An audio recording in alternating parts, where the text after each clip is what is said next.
Beberé agua oscura, si digo payé, comeré en esta noche, en este mundo, extraordinario silencio de esta noche.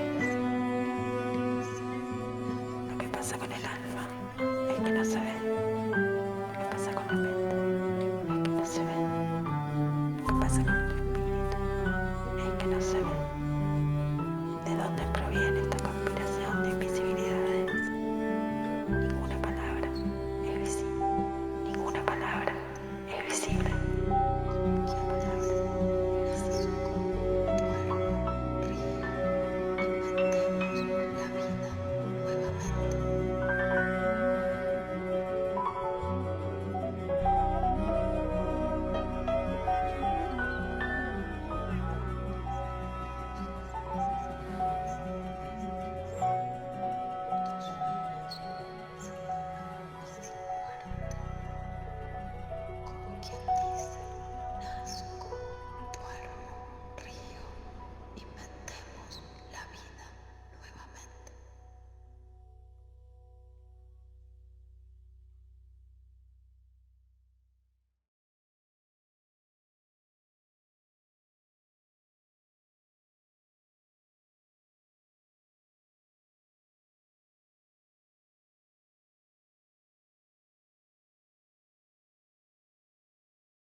Buenos días a todos y a todas.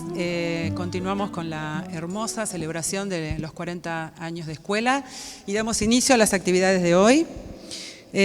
Primeramente quiero leerles los nombres de quienes hicieron la...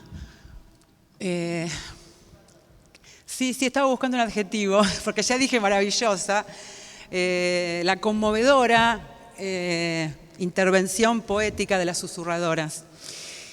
Las susurradoras fueron Victoria Suárez Barraza, Tiziana Molinari, Francisca Zavale, Romina Lipnik, Virginia Giraudo, Rosario Espina, Gabriela Grapati, María Julia Hernández, María Celeste Gascón. Y los versos susurrados han sido escritos por los poetas Gustavo Adolfo Bécquer, Pablo Neruda, Eduardo Galeano, Alejandro Schmidt, Juan Gelman, Leónidas Lamborghini, Roberto Juarros, y por las poetas Alejandra Pizarnik, Susana Tenón y Claudia Massín. Bueno, antes de dar inicio a la mesa, muy bien, se lo merecen.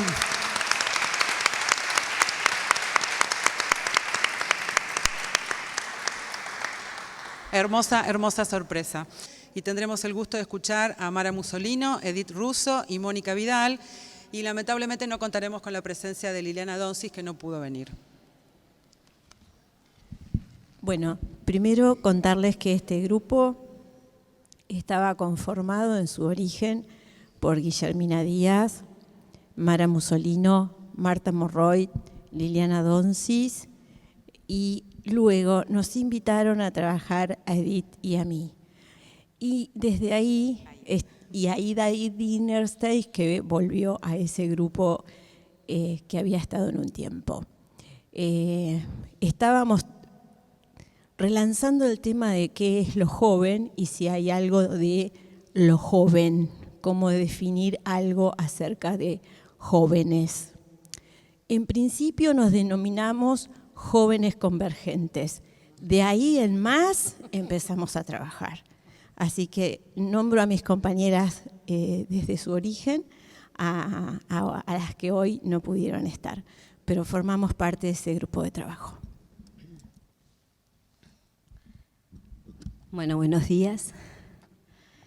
Muchas gracias por la invitación. Feliz cumpleaños. Somos unos cuantos cuarentones. Es una buena ocasión venir y celebrar trabajando. Siempre me siento muy a gusto con ustedes. Agradezco en especial a Guillermina Díaz, que en alguna conversación, no sé cómo logró que yo hoy esté acá. Pude volver. Y también agradezco a la Convergencia, porque formar parte de este grupo es un lujo, es una experiencia muy importante para mí. Y bueno, creo que esto es fruto de la estructura que nos ofrece la Convergencia. Vamos a trabajar, en primer lugar, un material clínico que voy a presentar, que trabajé con Pura. No es menor el dato. Y bueno, mis compañeras después van a leer sus trabajos. Cada una de ellas hizo una producción que llevamos al Congreso de Tucumán. Y la verdad que, bueno, voy a empezar a leer el material, ya está. ¿Qué es un joven? ¿Cómo pensarlo psicoanalíticamente? Una viñeta de un paciente de 32 años será el material sobre el que podremos articular algunas ideas. Mauro consulta a sus 25 años. Dice tener serios problemas con la pareja de su madre. Quiere que no intervenga en lo que él considera problemas familiares. La situación concreta es que su mamá fue intervenida quirúrgicamente y es posible que una adicción al alcohol quede develada, lo que le perjudicaría en su posición laboral. La pareja se muestra poco prudente con el manejo de la información, razón por la cual quiere que se aparte. En el último año de su análisis, adormecido él por el alcohol y por la tristeza que también embriaga, o del lado del acting, que es lo que en los primeros años de análisis acontecía, habla de aquello que durante su juventud no pudo conseguir y se le torna síntoma. Un ya estoy pelado para conseguir una linda mina, o la falta de título universitario y escasa experiencia laboral le hacen obstáculo a la hora de salir.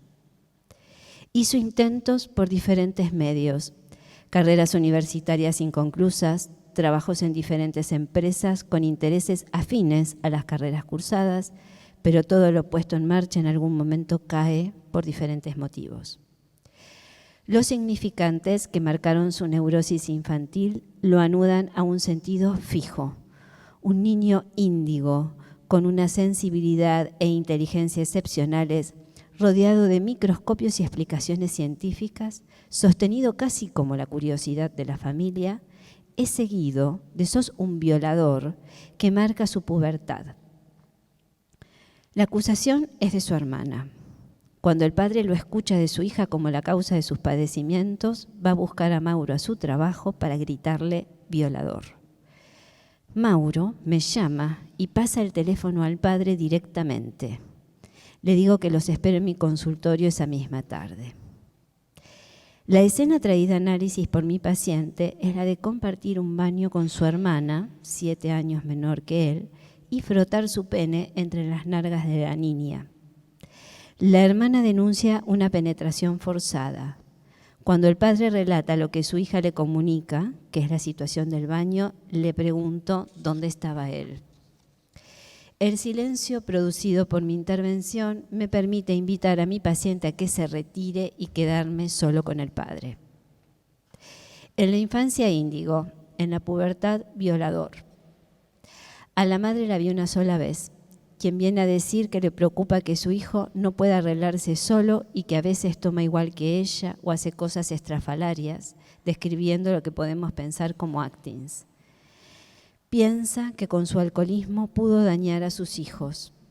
Nunca más la vi ni recibí noticias de ella. Pagó mis honorarios mucho tiempo, pero se abstuvo de entramarse en el trabajo de análisis de su hijo. Con el padre mantiene una distancia que le cuesta sostener.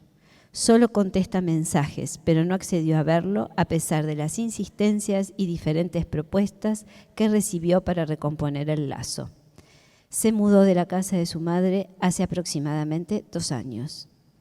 En general está inhibido. Ni los trabajos ni sus relaciones amorosas se sostienen en el tiempo. Dice que quiere dejar de venir porque no está pudiendo hacer nada con su vida. El análisis no está funcionando. Reconozco que desde hace un tiempo está inhibido y esta vez ya hace un tiempo que esta situación no se modifica. Le digo que es interesante lo que trae como idea de cortar. cortar para que algo distinto pase. Y que él piensa que donde tiene que cortar es acá, refiriéndose a su análisis. La última sesión transcurrió en diferentes líneas asociativas. Al irse, dijo: no voy a dejar a mi mamá, es lo único que tengo. Me abrazó y un creo que te voy a estar llamando. En un tiempo fue la despedida que cerró un corte, el posible por ahora. Hasta acá. Gracias.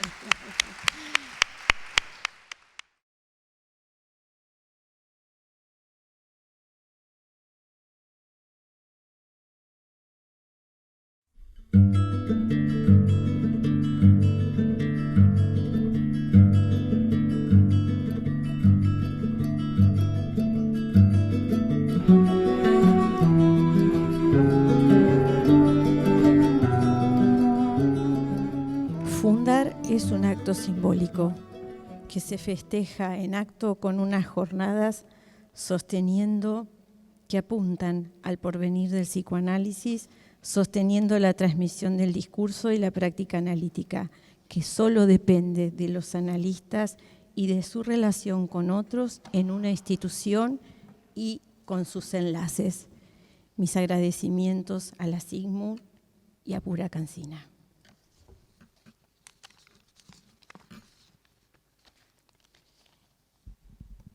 Mi trabajo de lectura comienza con una estrofa de un poema de Juarros que es: no tenemos lenguajes para los finales. Ahora,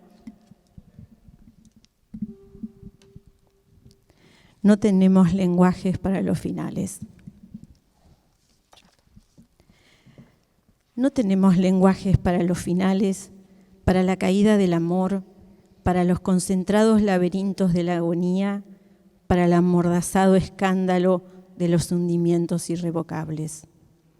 Lacan, en el texto El mito individual del neurótico o Poesía y verdad de la neurosis, plantea: el mito es precisamente lo que puede ser definido como otorgando una forma discursiva a esa cosa que no puede transmitirse al definir la verdad, ya que la definición de la verdad solo se apoya sobre sí misma y la palabra progresa sobre sí misma, y es en el dominio de la verdad donde ella se constituye. Los significantes en juego en los mitos son algunas de las invariantes propias de la estructura, pero el mito individual del neurótico le es específico, en tanto está conformado por determinados significantes que representan al sujeto, y en esa singularidad que implica a su vez un más allá de lo dicho y de lo oído. Es un entramado único con una textura propia, hebras enlazadas que producen incluso agujeros. Un mito familiar transmitido escribe un texto que será el argumento donde se basará la trama de una constelación familiar, de los dichos y entredichos, de lo silenciado o acallado, se trazan las huellas en el sujeto hablante. Por lo tanto, historizar en el tránsito de un análisis de su posición como objeto causa y de sujeto marcado por los significantes del otro, el falo y la castración, inscriben sus trazos al pasaje de otra versión donde el sujeto está incluido en esa producción, en ese texto. La inversión dialéctica de ser el eco de los decires y no decires parentales a ubicarse como sujeto de su propio decir, aquello que porta como un prêt-à-porter a una autoría de su escritura. Es esta reescritura que a veces se produce en un análisis. Se verá si hay un más allá del relato familiar donde pueda recuperar algunos otros trazos. Hay hablantes para los que la historia oficial queda impresa como animal marcado, diría Lacan, en relación al significante. Índigo, violador, no han sido dialectizables hay un sentido coagulado, provocando un punto de detención en movimiento subjetivo, inhibido, amarrado, aún en el transcurso del tiempo, no como objeto causa de deseo para la madre, sino como objeto capturado por y para el otro. En la historización de Mauro se da a leer que la falla de la función del padre entre la interdicción y a la vez la habilitación a otras mujeres, de ahí la condena, además de la sanción emitida por el padre de ser el violador de una de sus mujeres. Se puede leer el mito de Edipo, donde el goce sexual como imposible, que designa el ser mítico cuyo goce es el de todas las mujeres con respecto al padre. Esto a su vez lo determina quedar atrapado en el goce incestuoso, que no da salida, por más declamación del otro que se haga oír. No se produjo el cabeceo materno para que la función del padre haga corte. Mauro no corta, sino recorta el análisis para volver a lo único que tiene, su mamá, a quien no puede dejar. No está dispuesto a privarse ni a ser privado de ese lugar de objeto de amor y goce. Lacan, en Psicología, Radiofonía y Televisión de 1970, plantea: el orden familiar no hace más que traducir que el padre no es el genitor y que la madre permanece, reste contaminar a la mujer para el hombrecito y el resto continúa. Que la madre reste para asegurar el pase a la mujer y a la vez para impedírselo.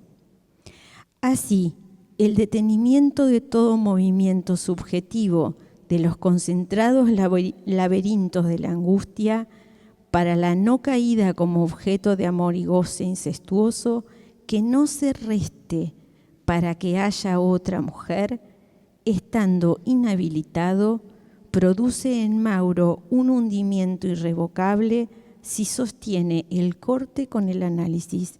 De ahí que no hay posibilidad para ciertos finales que entren en el lenguaje. Pasará a un acting o bien a un pasaje al acto.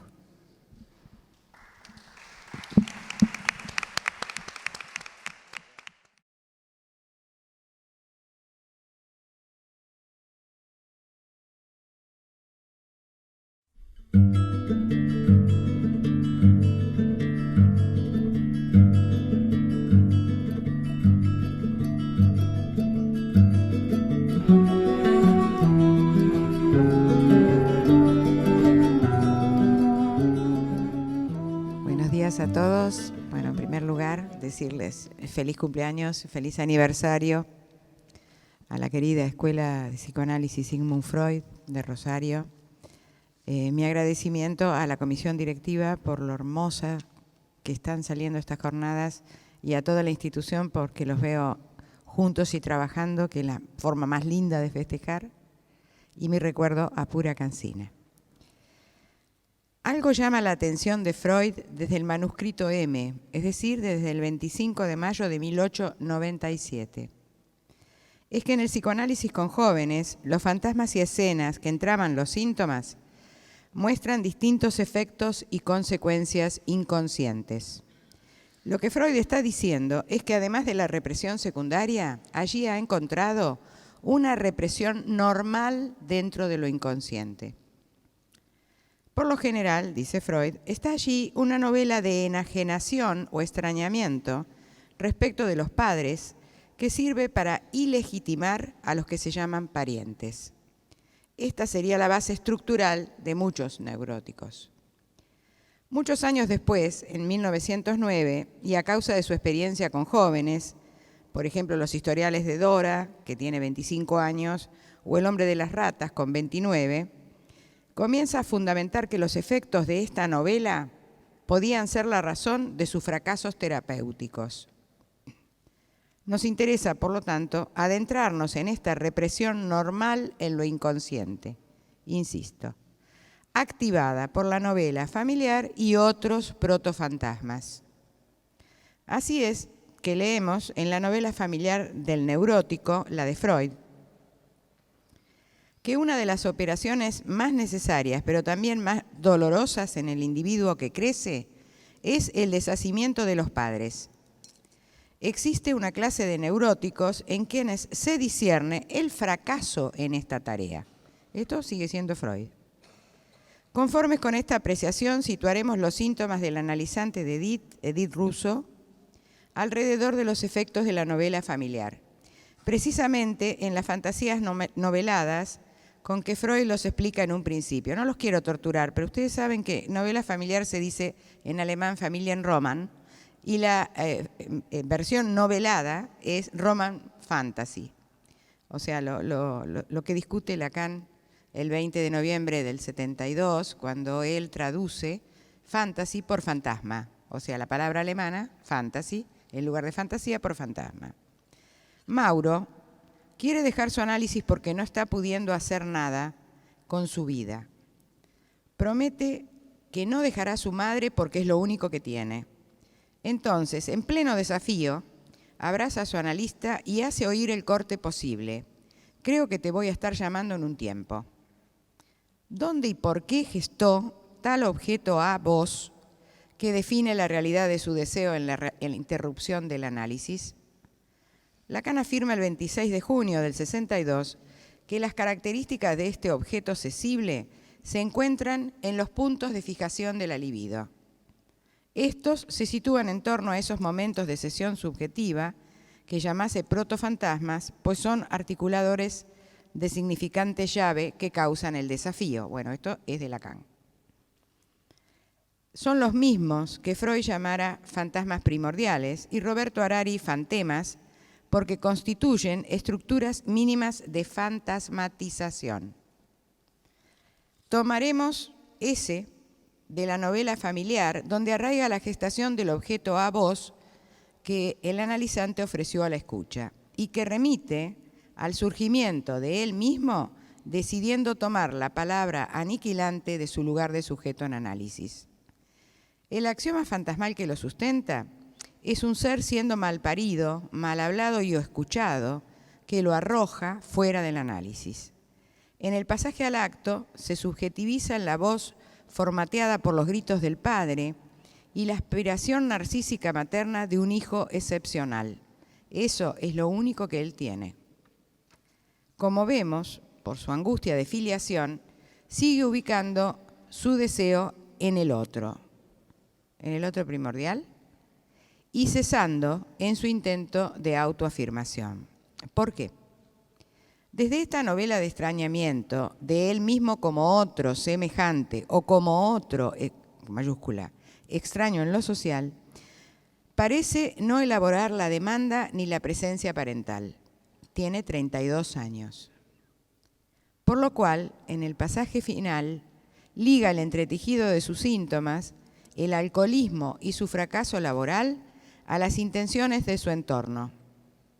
Son sus padres, los genitores, pero ellos no interfieren. Sin embargo, están en sus fantasías noveladas como si él fuera un niño o un adolescente. En un momento de su análisis, el mito individual se liga a un valor simbólico fundamental de su virilidad por medio de la rivalidad con el padre. Este es Lacan. Desde una pizca de verdad, procede Mauro a la degradación concreta de su padre. Así es que lo pone al teléfono con la analista para hacerse oír en los gritos que revelan el mito familiar. Quien le ha quitado a su mujer no es ningún niño índigo excepcional, sino solo un violador. Luego, tras el acting, bastante tiempo después, el mito y la fantasía se reúnen en la inhibición con que va a pasar al acto. La experiencia pasional sin ley, vinculada a la vivencia real, se actualiza en transferencia en la relación con la analista. Si bien resuelve algunos problemas a través de esas identificaciones con la analista devenida madre, surgen otros en el trabajo de la transferencia. A pesar de este trabajo del analista, la insolubilidad de su situación vital se fantasma en una madre que no acredita al padre ni acude a la cesión del hijo. La idea era decir que la madre no cede el hijo al padre con C, pero en realidad después lo leía y decía, es cierto, no acude a la cesión del hijo cuando la analista la convoca. Esas cosas que tienen las palabras que nos susurraron hace un ratito, ¿no? Por otra parte, con un padre carente o humillado, nunca habrá goces pacíficos o simbólicos que interpelar, mucho menos sin un análisis. Solo le queda adormecer su tristeza en el alcohol cuando advierte que ya está pelado para conseguir una linda mina o que la falta de título y escasa experiencia laboral le impiden independizarse de su familia. Antes que asumir su propia función social, su propia virilidad, como diría Lacan, el joven analizante se excluye fuera de sus propias vivencias, aun cuando sea en desacuerdo con su propia existencia, incluso en el análisis. Gracias.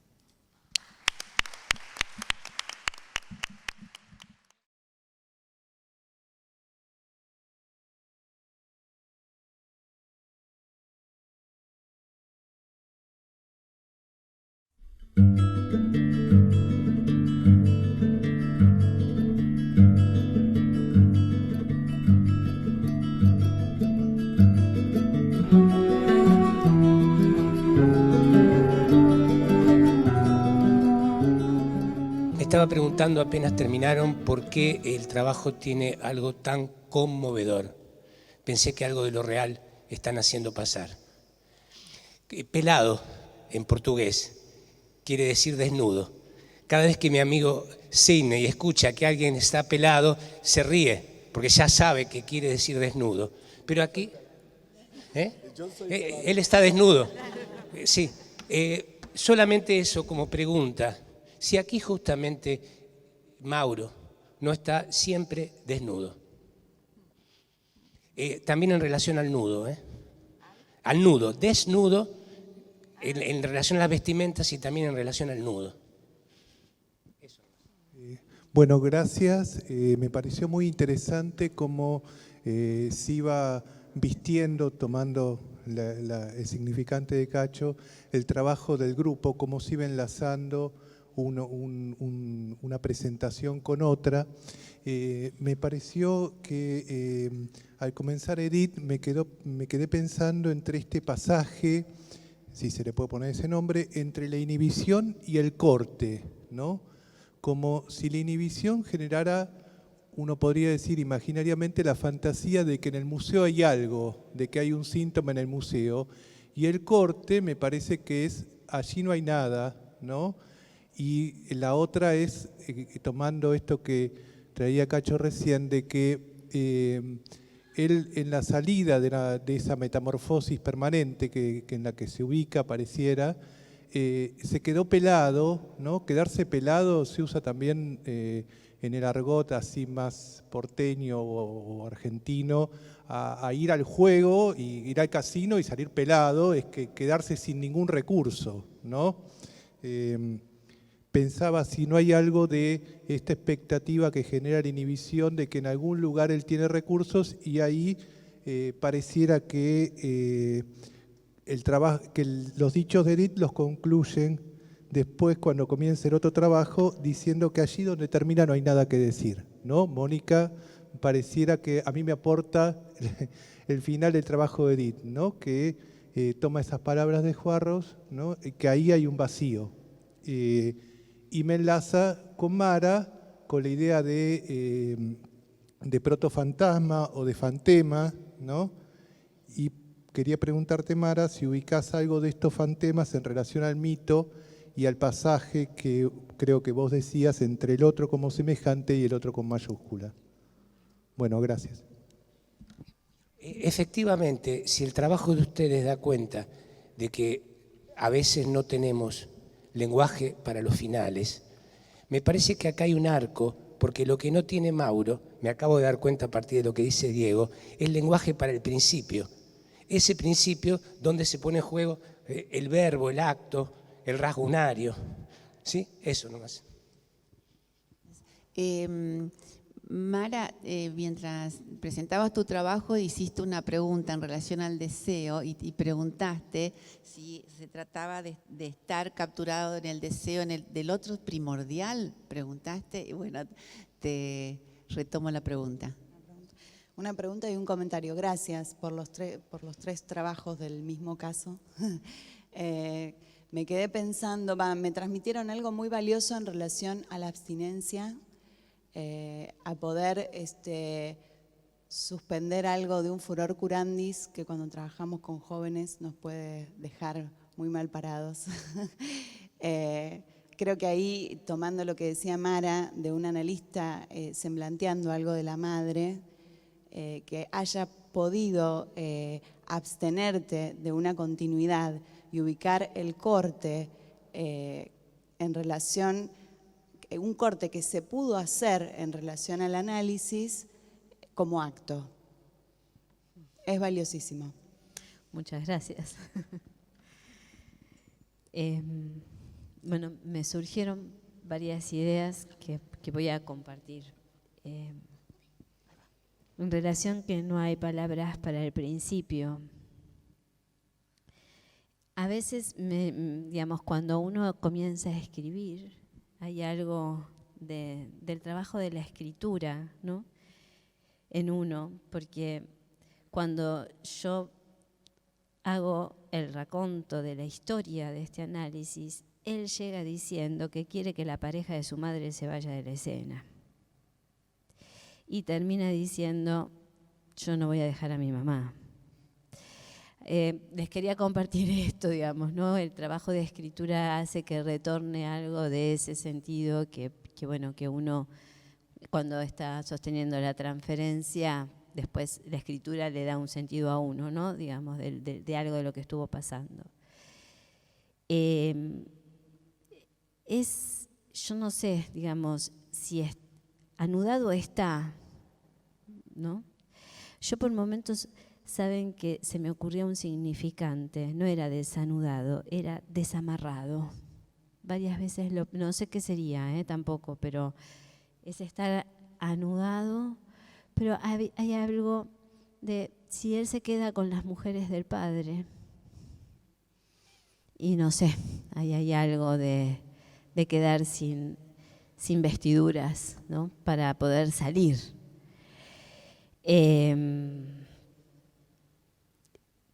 Creo que en ese sentido la inhibición sí daba la expectativa de que podría haber algún ropaje, pero él mismo ya estaba diciendo que estaba pelado, digamos, ¿no? Como que había un tiempo que pasaba sin que a mi gusto él pueda renunciar a un goce, ¿no? Creo que quizás el corte también tiene que ver con algunas intervenciones que yo haya hecho en ese momento del análisis. No sé, digamos, pero entiendo que puede haber pasado esto porque su madre se había vuelto a enfermar y alguna referencia a que él ocupaba su tiempo en la madre enferma nuevamente había, ¿no? Así bastante claramente. Bueno, hasta acá, dejo a mis compañeras. A ver, yo me quedé pensando en relación al nudo, ubicando la inhibición, pero también me quedé pensando en lo que Lacan plantea en RSI como el agujero situado en el simbólico en la prohibición del incesto. Me parece que en todo caso, si hay nudo, está articulado de alguna otra manera, pero le hago hincapié en esa prohibición del incesto que no está del todo articulada y mucho menos en la habilitación a otras mujeres. La falla, para mí, ubicable de las fallas de la función paterna está en ese, no solo, no sé si él se apropia siquiera de la fantasía de que el padre es el dueño de todas las mujeres, toma a sus mujeres. Esto está dicho por el padre a la vez. Digo, lo de la sanción del violador es un dicho del padre, es una sanción del padre. Ojalá no sea de ese padre nominante, pero hay algo de eso que ha quedado coagulado en él, seguramente. No sé si eso no está ligado a las inhibiciones posteriores que hacen de ese detenimiento subjetivo una marca en el orillo en Mauro. Bueno, pero sabemos que detrás de la inhibición está el deseo. Me parece que lo que no hubo fue ese backup posible de que se pudiera apropiar algo de su deseo, si es que lo hubiera. No puedo decir deseo propio porque viene del deseo del otro, pero me parece que ese backup no fue posible, salvo ser el objeto de amor para la madre. Aquí para mí, si de algo estuviera desnudo, podría ser del investimiento que deja la función del padre, ¿no? O sea, en la capacidad de nominar, de poder dar nombre a las cosas que son objeto de su deseo.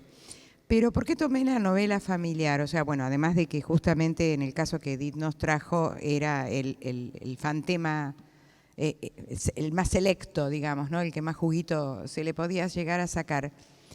Por esto que decía Freud en el manuscrito M, ¿no? O sea, que de pronto el fracaso terapéutico que él podría haber tenido con muchos jóvenes durante los psicoanálisis que él realizaba se debían justamente a este protofantasma. Y bueno, me ilumina la idea de Roberto Harari, cuando él dice, ¿por qué no llamarlos fantemas? Porque en realidad son unidades mínimas de significación fantasmática, pero están en vías de. ¿Por qué? Porque aún no han llegado a la palabra.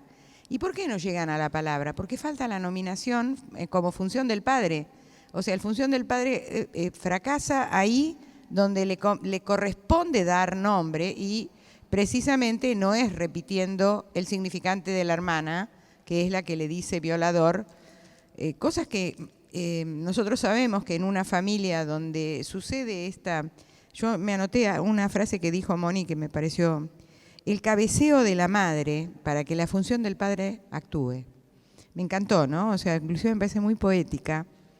Y bueno, ¿qué resulta del hijo cuando se convierte en un joven? Es decir, en un adulto joven.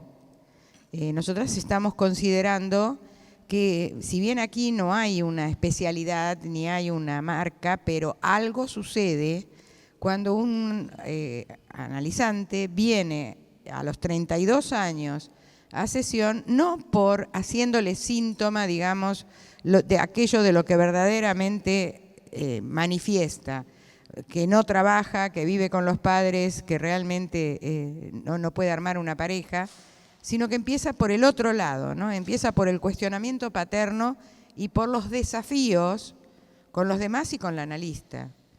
Y no es difícil entrar en la provocación, porque la provocación requiere del desafío. Y yo creo que es lo que él hace cuando Edith llega justo al punto de desvestirlo de todas esas investiduras narcísicas primitivas, digamos, de las cuales no puede desasirse y tomarse de un simbólico más consistente, ¿no? O más coherente. Bueno, un poco creo que así puedo. Diego, no sé si respondí tu pregunta, pero sí, me parece que sí. La que no respondí es la de Dora. Sí, yo me pregunto esa cuestión porque hay una duda, ¿no? Durante tantos años, Lacan en su obra habló del otro primordial y nosotros entendimos que estaba hablando de los personajes de la pareja parental freudiana. Y bueno, yo todavía me pregunto qué es el otro primordial, ¿no? Si realmente hay ahí una representación de la pareja familiar, como podría llamarla Lacan en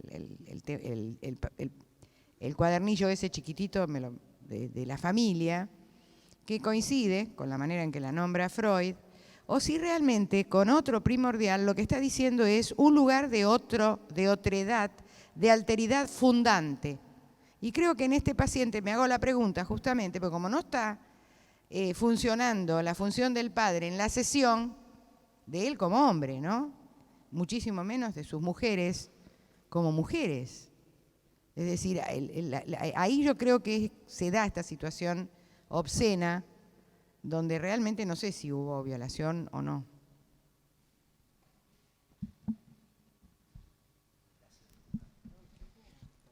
que con respecto al nudo, entonces, están los tres, Edith, vos decís, están los tres, de acuerdo, y los tres están equivalentes porque falla el cuarto, que es la nominación. Esto es un muy buen caso para poner en juego esto si el nudo es de 3 o es de 4. Gracias. Bueno, muchas gracias. Gracias a ustedes.